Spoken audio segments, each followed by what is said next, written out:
Assalamualaikum warahmatullahi wabarakatuh. Miss Yati, gimana kabarnya? Alhamdulillah baik. Kabar Pak Adi sendiri gimana? Alhamdulillah baik Bu. Di sini ada Bu Rizda juga ya. Gimana Bu Rizda kabarnya? Alhamdulillah baik Bu Yati. Kalau saya perhatikan ini kan Pak Adi dengan Bu Rizda memang sedang mengikuti calon guru penggerak ya. Pendidikan calon guru penggerak. Semangatnya yang saya lihat itu luar biasa sekali. Gimana nih, udah sampai mana nih Pak Adi nih? Ya, jadi sebelumnya kami ucapkan terima kasih atas kesediaan waktunya Bu ya. Jadi alhamdulillah kami berdua sudah ada pada modul 3.1. Luar biasa ya. Makanya hari ini kami mohon izinnya dan mohon waktu juga untuk mewawancara Ibu terkait pengalaman Ibu. Kan selama ini Ibu kan berposisi sebagai wakil kepala sekolah ya Bu ya. Tentunya Ibu itu kan sering membantu kepala sekolah dalam mengambil keputusan terkait permasalahan yang dihadapi ya Bu ya. Nah, pada kegiatan kali ini kami akan mencoba mewawancara Ibu terkait pengalaman Ibu tersebut. Bagaimana kita mulai saja Bu ya? Siap. Nah, sebagaimana Ibu pernah alami dulu ya ketika di pendidikan guru penggerak ya, suatu permasalahan yang ada di sekolah itu kan umumnya terbagi menjadi dua ya Bu ya. Yaitu dimana ada yang disebut namanya dengan dilematika, yaitu permasalahan yang menghadapkan kita pada suatu keputusan benar melawan benar. Ada juga suatu permasalahan yang menghadapkan kita pada keputusan benar melawan salah. Nah, di sini saya ingin bertanya, kira-kira Ibu bagaimana Ibu selama ini ya mengidentifikasikan permasalahan-permasalahan yang terjadi di sekolah ini, manakah yang termasuk dilematika, manakah yang termasuk kebutuhan moral. Mohon penjelasannya. Baik Pak Adi ya dan Bu Rizda, memang betul selama ini saya bekerja selain sebagai guru juga mendapat tugas tambahan ya sebagai wakil kepala sekolah, terutama di bidang humas. Dimana tugas saya sebagai humas itu, Bu Rizda juga, saya itu sering memang berhadapan, bersentuhannya itu dengan masyarakat sekitar ya, dengan guru-guru juga, karena memang kalau humas itu kan tugasnya itu memang garda terdepan ya untuk memberikan informasi. Nah, di sini juga saya juga ketika Bapak Kepala Sekolah memang sedang tidak ada, diharuskan juga membantu beliau. Dan ketika saya juga misalkan seorang pimpinan lagi sedang tidak ada di tempat karena ada tugas luar, di situ saya diharuskan untuk bagaimana caranya mengambil keputusan yang memang mendesak, harus diputuskan sesegera mungkin misalnya. Nah, terkadang memang kebanyakan gitu ya Bu Rizda, pengambilan keputusan itu memang ada dua. Yang pertama, kita banyak menggunakannya dilema etika yang tadi disebutkan Pak Adi ya. Terus ada juga dengan bujukan moral. Kalau memang mungkin bisa saya pisahkan, kalau dilema etika itu kan bagaimana kita dihadapkan kepada posisi yang kebanyakan kita banyak mempertimbangkan berbagai hal. Misalkan salah satu contoh ya, ketika kita ada rekan kerja yang misalkan sudah berkali-kali memang sering tidak hadir di kelas. Kemudian saya juga telah memberitahukan kepada pimpinan bahwa ini si A ini memang sering tidak datang ke sekolah gitu kan. Nah, ketika saya ternyata mengidentifikasi itu, ternyata memang di rumahnya itu dia harus menjaga seorang ibunya yang sakit misalnya. Nah, di situ kan kita itu tidak melulu menggunakan secara logikanya ini harus ditindaknya seperti sesuai peraturan, kan enggak. Di situ juga kita banyak mempertimbangkan gitu kan. Kemudian diajak komunikasi. Nah, itu kita harus banyak menggunakan etika-etika atau perasaan-perasaan baik jangka panjang, jangka pendeknya. Akan tetapi kalau bujukan moral itu kan misalkan udah ketahuan nih benar dan salah gitu kan. Misal ya, ini semisal dalam penggunaan dana BOS, kalau dari sananya memang harus peruntukannya ya ke sini, ya memang harus ke sini. Kita tidak bisa merekayasa atau mengambil, mungkin begitu ya Pak Adi kalau sepengetahuan saya gitu kan. Baik ya Bu, terima kasih ya, penjelasan Ibu sangat luar biasa Bu ya. Nah, kan tadi kan Ibu menjelaskan ya, jadi Ibu pernah mengalami suatu permasalahan di dalam etika, yaitu terkait dengan menghadapi permasalahan salah satu seorang guru ya Bu. Nah di situ saya lihat Ibu cara berpikirnya selain melihat peraturan, Ibu pun melihat apa ya, alasan gitu ya, atau Ibu mencari tahu kira-kira kenapa sih sampai terjadi demikian gitu ya. Nah kira-kira nih Bu, langkah berikutnya Bu ya, setelah Ibu mengetahui ini bahwa terjadi permasalahan dilema etika di sekolah Ibu nih, atau di sekolah yang Ibu jalani ini, kira-kira langkah pengambilan keputusannya lebih jelasnya itu seperti apa ya Bu? Mungkin begini ya Pak Adi, kita itu ya tadi mencari, kita mengidentifikasi masalahnya kan, ketika kita apa namanya mencari informasi sebanyak-banyaknya, ini kenapa misalkan si A ini sering tidak datang ke sekolah, kemudian selain mengumpulkan informasi dari teman-teman, kita juga boleh berkunjung ke apa namanya ke beliau, atau beliau sendiri yang dipanggil ke sini, kemudian dia bercerita. Nah setelah terkumpul ternyata memang apa namanya permasalahannya itu seperti demikian, nah kan saya juga hanya sebagai wakil kepala sekolah ya, tentunya kami apa membicarakan juga dengan seorang pimpinan. Biasanya sih kalau di SMP 21 itu pimpinan juga mereka juga apa tidak serta-merta mengambil keputusan, biasanya apa namanya memanggil para wakil kepala sekolah dulu yang memang ada di sekeliling beliau, kemudian ditanya dari bidang kesiswaan, dari bidang kurikulum, dari bidang ya humas dan semuanya gitu, dicarikan solusi permasalahannya, kita diskusikan bagaimana nih cara pemecahannya. Nanti setelah kita mungkin apakah setelah apa dapat solusi, nah kita misalkan pemanggilan apakah harus seperti bagaimana, tapi kan ini tetap kita juga kan harus namanya apalagi terkait dengan kelas gitu kan, ada hal-hal yang memang misalkan kita itu pada suatu waktu dilema etika boleh kita memaklumi si bapak ini karena misalkan orang tuanya sering sakit, dia dihadapkan harus terus-terusan menjaga apa namanya orang tuanya, tapi di satu sisi kan kita juga harus melihat anak kita dong, anak kita di kelas sering ditinggalkan. Nah makanya itulah harus berunding apa namanya, bukan hanya keputusan sendiri, kalau begini kan harus dikumpulkan bagaimana cara baiknya, biasanya sih begitu Pak Adi. Oke baik ya Bu, jadi tadi garis besarnya jadi dalam mengambil keputusan terkait permasalahan etika, Ibu tuh selaku wakil kepala sekolah ini yang pertama itu melakukan identifikasi ya, kemudian biasanya pun kepala sekolah dalam menghadapi permasalahan dilema etika ini sama ya Bu ya, kurang lebih identifikasi kemudian mengadakan diskusi ya Bu. Betul. Nah kemudian setelah itu kira-kira nih Bu ya, langkah apa yang Ibu atau biasanya kepala sekolah lakukan dalam menghadapi permasalahan dilema etika ini ya Bu? Kita lanjutkan seperti kasus apa namanya yang tadi ya Pak ya, setelah kita memang mengumpulkan berbagai informasi, tentunya kita apa namanya dipanggil teman kita itu kan. Nah setelah dipanggil itu kan kita juga kan jelaskan, kasih pemahaman juga kan bahwa memang satu sisi kita juga maklum gitu kan, tapi kan ini namanya peraturan, itu tetap peraturan kan, jadi bahasanya tetap peraturan harus dijalankan, apalagi ini jangan sampai merugikan ada beberapa pihak yang dirugikan. Kita apa namanya biasanya sih di sini biarpun bukan istilah coaching ya, tapi kita ngalir aja seperti diskusi.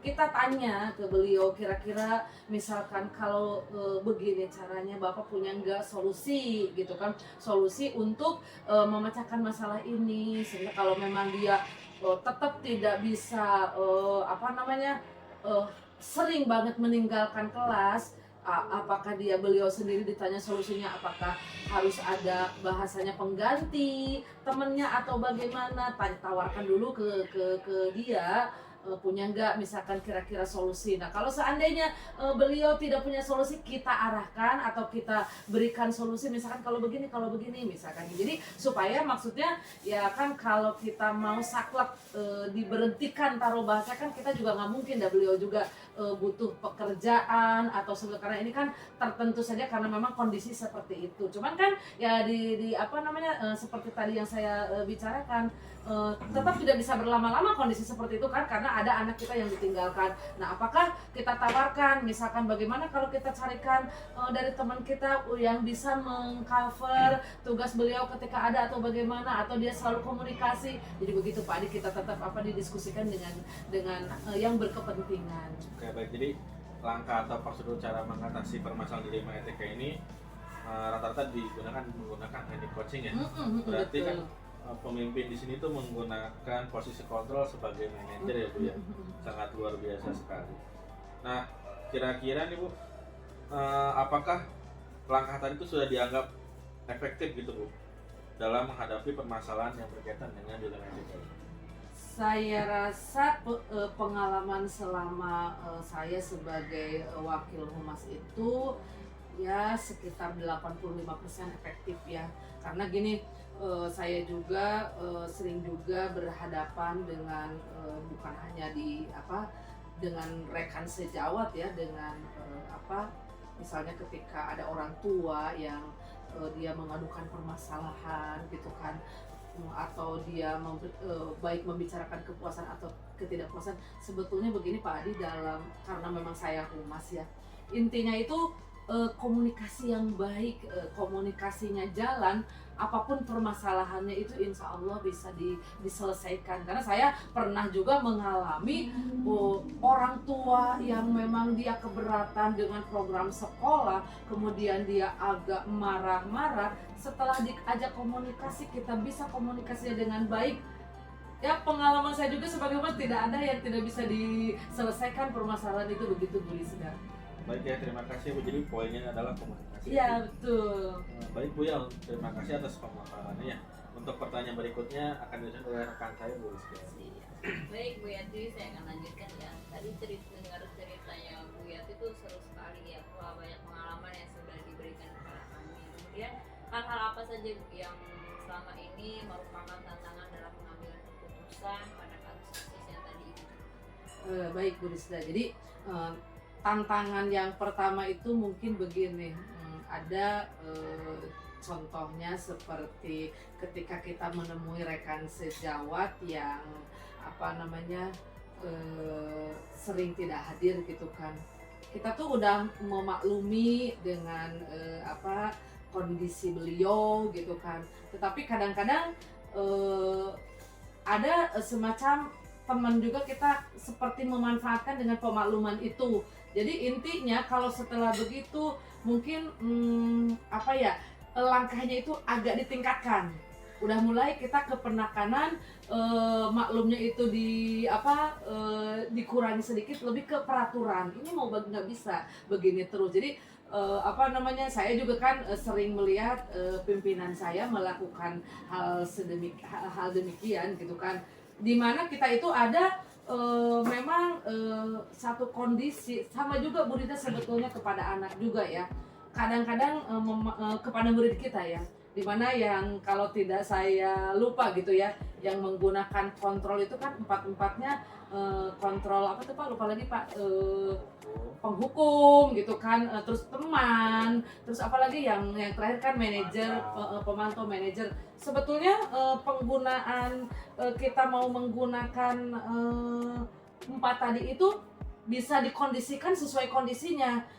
Ketika anak memang sudah tidak bisa diajak ngobrol dengan berteman atau dengan pemantau, suatu saat kalau misalkan mau menggunakan penghukum juga ya sah saja, cuman memang tetap penghukumnya itu tadi seperti apa, harus datang misalkan kalau bisa mah dari anaknya sendiri, kita pakai percakapan coaching ya, jangan apalagi yang sekarang penghukuman verbal itu kan tidak boleh gitu kan, penghukuman yang mendidik. Jadi keempat-empatnya juga kapan kita harus menggunakan kontrol penghukum, kapan kita harus kontrol berteman, kapan juga kita jadi manajer. Memang sebagusnya yang paling bagus itu yang manajer ya gitu, kalau tidak saya lupa waktu kita mendapatkan pendidikan guru penggerak gitu kan. Begitu mungkin Bu Rizda.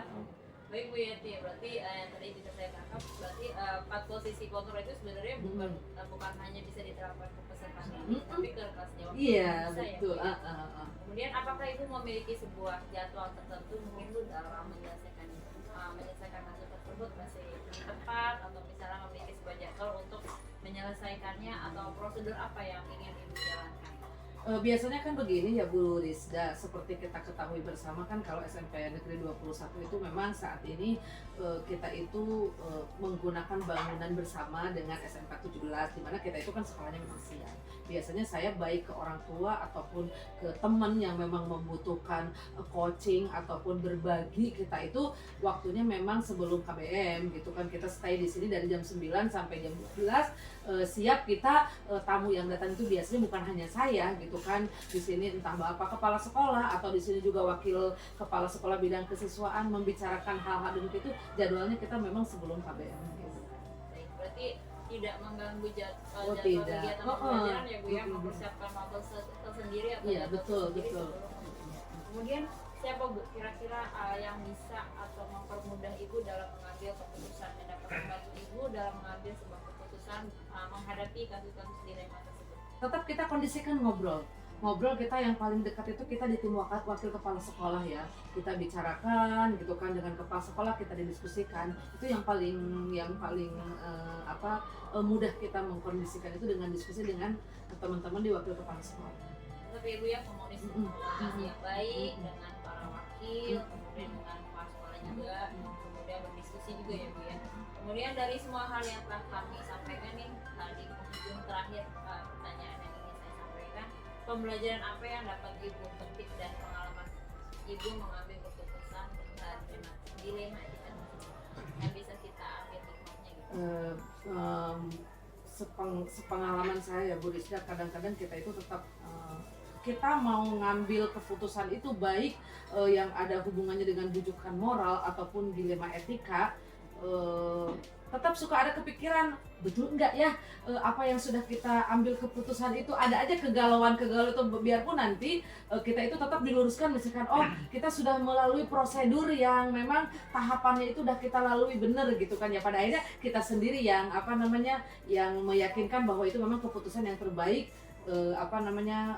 buat beliau misalkan yang memang terkendala dengan masalah gitu.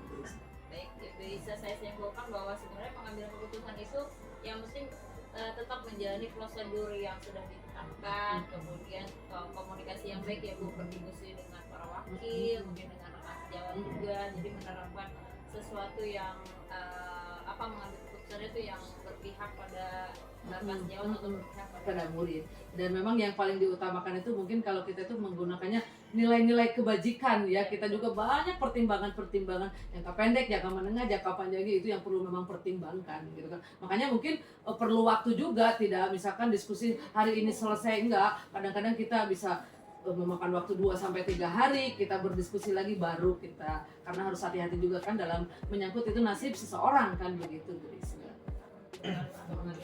Sebutnya berpihak pada peserta didik atau berpihak pada rekan sejawat, terus meyakini nilai-nilai kebajikan dan kualitas. Sepertinya sudah selesai Pak Adi wawancaranya dan pertanyaannya juga selesai. Mungkin ada yang mau ditambahkan Pak Adi? Sudah cukup. Terima kasih ya Bu sekali lagi. Semoga kebaikan Ibu dibalas bersama Allah. Amin. Tetap semangat sampai pendidikan CGP-nya selesai ya. Amin. Mohon doanya ya Bu ya biar lulus nilai. Terima kasih Sukses selalu ya. ya. Mohon maaf kalau kami masih ada salah. Assalamualaikum. Waalaikumsalam.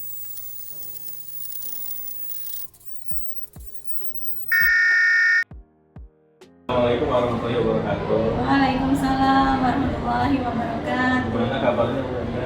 Alhamdulillah baik. Sebelumnya kami mengucapkan terima kasih yang sebesar-besarnya karena Ibu sudah meluangkan waktu di sela-sela kesibukan Ibu untuk membantu kami menyelesaikan tugas dari pendidikan guru penggerak. Nah, sebagaimana Ibu ketahui Bu, kan Ibu pernah mengalami pendidikan guru penggerak Bu ya. Jadi pada modul 3.1 itu kan ada tugas untuk mewawancari kepala sekolah terkait pengambilan keputusan berdasarkan nilai-nilai kebajikan. Kita langsung mulai dulu ya mohon Ibunya. Nah, untuk pertanyaan pertama itu ya, sebagai seorang pemimpin kan sepertinya Ibu itu sudah punya banyak pengalaman ya terkait dalam mengambil keputusan terkait penyelesaian suatu permasalahan ya.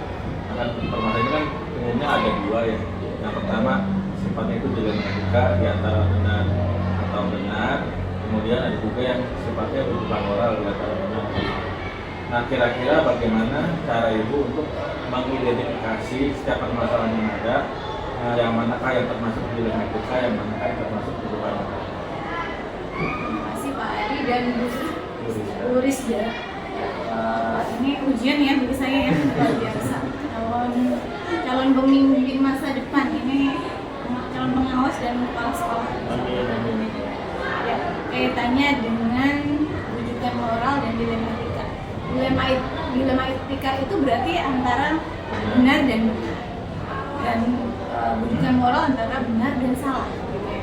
Dan setiap di kehidupan kita pasti mengalami ini, dan otomatis setiap orang pun harus memimpin dong gitu. Walaupun mengambil keputusan terbanyak kan oleh pemimpin ya, dan Pak Adi pun sebagai kepala keluarga pun pasti, sebagai guru pun pasti melakukan. Kaitannya kalau benar dan benar, kita lihatlah contoh misalnya hal yang kita hadapi sehari-hari, misalnya dari mencontek aja. Kaitannya mencontek kan anak harapannya dia dengan mencontek dia dapat nilai yang baik gitu kan. Jadi itu termasuk apa? Rujukan moral. Iya nggak? Walaupun tujuannya baik tapi caranya salah. Jadi antara benar dan salah. Tapi mencontek itu bisa jadi dilematika. Ketika oh kamu ujian akhirnya nyontek, kamu nggak akan lulus. Nanti kalau saya mengambil tindakan yang lulus, ini menjadikan anak itu gimana nih masa depannya, akan lebih baik nggak kalau dia nggak lulus? Kalau dia nggak dilulusin, apakah dia akan ulang atau ulang tahun sebelumnya?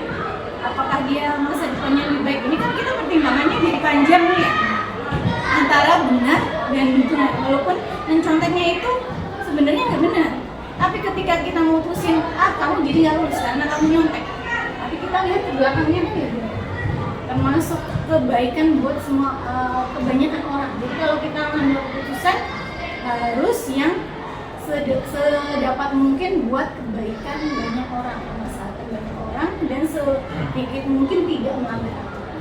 Itulah maksudnya kita satu peristiwa aja bisa menjadi dilematika atau bukan itu. Baik ya Bu. Poinnya yang saya tangkap di sini berarti cara mengidentifikasikan antara dilematika dan rujukan moral itu, kalau untuk kasus dilematika itu kita butuh pertimbangan yang panjang Bu ya, karena dihadapkan dengan pilihan benar dan benar gitu. Kemudian Bu, selanjutnya bagaimanakah Ibu menjalankan pengambilan keputusan di sekolah Ibu, terutama untuk kasus-kasus yang sifatnya dilema etika? Kasus-kasus yang dilema etika pasti ini kan membutuhkan banyak sekali pertimbangan. Anak, apakah dari anak, apakah dari guru, tidak selalu masalah kita selalu melulu anak ya Pak ya, guru juga iya. Dan pertimbangannya setiap masalah ketika kita sebagai kepala sekolah bisa diselesaikan di lingkungan dengan wali kelas, kita nggak akan ambil bagian dong, ya kan? Ketika bisa diselesaikan di tingkat BK, kesiswaan nggak nyampe dong ke kepala sekolah, dan tingkatannya kalau sampai masalah itu ke kepala sekolah biasanya udah agak berat nih, gitu, dan harus diselesaikan sampai ke kepala sekolah. Dan permasalahan itu harus diketahui semua, nggak dari satu sumber anak ini aja atau satu sumber guru ini aja. Jadi sama-sama kita akan menggali beberapa informasi sumber tentang permasalahan ini dan mengambil keputusan berdasarkan informasi dan pertimbangan banyak hal. Dari wakil, dari anak itu sendiri ya, dari guru, dari wali kelas, bahkan kalau perlu dari orang tua. Jadi sebisa mungkin kita tidak merugikan banyak pihak gitu ya, tapi bisa membahagiakan, menguntungkan semua pihak gitu ya, walaupun mungkin tetap ada ya yang nggak merasa cukup ya, puas dan lain sebagainya, tapi kita sebisa mungkin kita berpihak utamanya pada anak ya.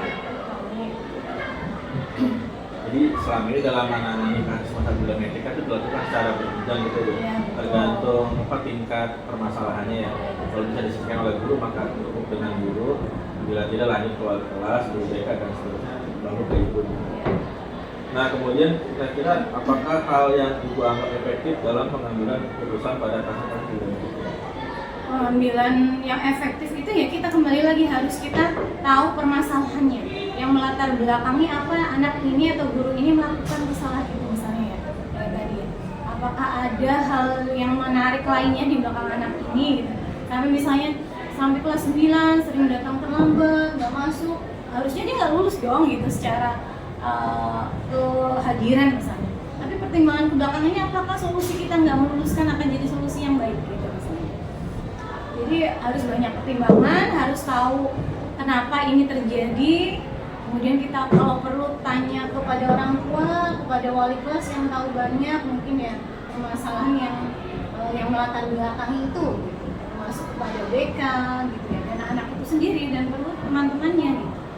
Jadi harus mengambil keputusan itu harus dengan banyak pertimbangan dan banyak bantuan tentu saja. Tidak bisa kita mutusin sendiri ya. Dan kayak kita kacamata kuda satu sisi aja tanpa melihat sisi kanan kirinya. Baik Bu, terima kasih sangat luar biasa jawabannya. Untuk pertanyaan berikutnya akan Bu Rizda. Izin dulu ya saya melanjutkan.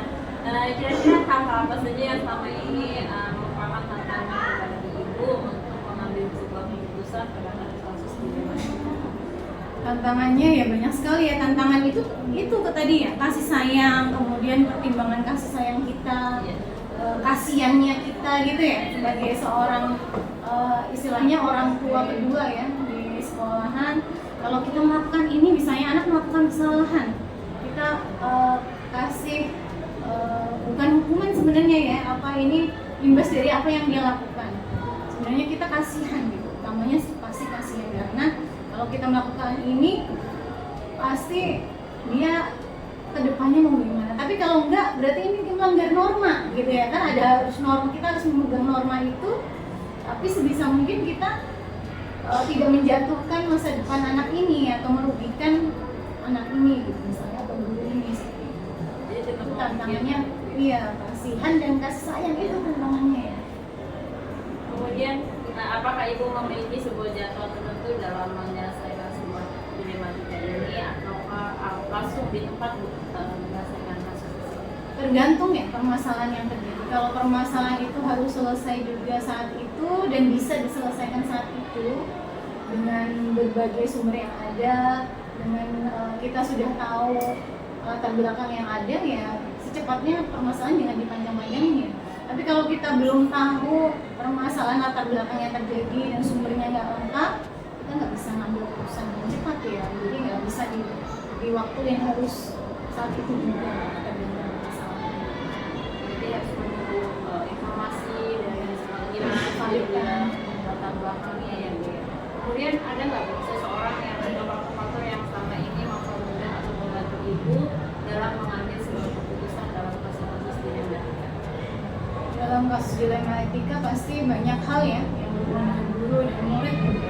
Dan ini tentu saja saya sebagai kepala sekolah banyak nasihat, banyak meminta bantuan dari para wakil, juga para guru yang bersangkutan. Masih ya, tidak semua guru permasalahannya tergantung apa ya. Jadi guru siapa yang diminta bantuan tergantung dari permasalahan yang dihadapi, termasuk guru BK, bahkan anak murid itu sendiri dan orang tua sendiri pasti kita. Jadi semua ibu termasuk kalau itu kan ibu sebagai kepala sekolah berarti wakil guru dan teman-teman yang lain ya Bu ya. Kemudian dari semua hal yang telah disampaikan ibu di ujung pertanyaan kami, pembelajaran apa yang dapat ibu petik dari pengalaman ibu dalam mengambil sebuah keputusan dalam hidup? Jadi pelajaran utamanya dalam dilema etika dan uji moral ini, sebisa mungkin kita memutuskan itu yang utamanya buat kemaslahatan ya, kebaikan bersama itu, dan sebisa mungkin sedikit mungkin, dan kalau bisa hindari yang melanggar aturan atau norma ya. Kalaupun akhirnya kita pun nggak harus melurusin, berarti harus ada nih hitam di atas putih gitu, misalnya harus lulus nih nyontek tapi loh gitu, harus hitam di atas putih dan mungkin ada pengganti soal lain gitu. Jadi kita sebisa mungkin walaupun lulusin dia ada alternatif lain, jadi nggak enak jadi sama nih sama teman-temannya, dia lulus juga nggak pernah sekolah, tetap naik kelas, tetap lulus gitu, apa bedanya gitu. Terus aja kita bikin surat pernyataan, bikin tugas yang harus diselesaikan dia. Baik, pertanyaan kami sudah selesai Bu. Jadi yang bisa saya ambil adalah apapun keputusan yang diambil sesuai dengan kebaikan bersama ya, dengan kebaikan bersama, kemudian tidak melanggar norma-norma yang berlaku. Padi, Sekali lagi terima kasih ya Bu ya.